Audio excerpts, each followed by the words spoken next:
నంద్యాల జిల్లా శ్రీశైలంలో మహాశివరాత్రి బ్రహ్మోత్సవాల సందర్భంగా అంబరాన్నంటాయి. రెండవ రోజు భ్రమరాంబ సమేతుడైన మల్లికార్జున స్వామి భృంగి వాహనాధీశులై భక్తులకు దర్శనమిచ్చారు.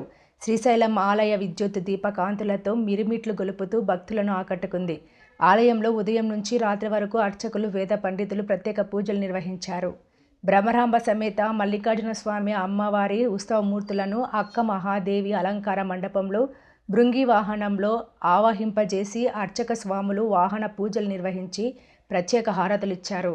అనంతరం శ్రీ స్వామి అమ్మవారి ఉత్సవమూర్తులను విద్యుత్ దీపకాంతుల నడుమ కన్నుల పండుగగా గ్రామోత్సవానికి తరలి వెళ్ళగా రాజగోపురం గుండా భృంగి వాహనాధీశులైన స్వామి అమ్మవార్లను ఊరేగింపుగా బాజా భజంత్రీల నడుమ బ్యాండ్ వాయిద్యాలతో అంగరంగ వైభవంగా శ్రీశైలం పురవీధుల్లో విహారించేందుకు భృంగి వాహనంపై స్వామి అమ్మవార్లు విహారిస్తుండగా భక్తులు అధిక సంఖ్యలో పాల్గొని కనులారా దర్శించుకొని కర్పూర నీరాజనాలు అర్పించారు.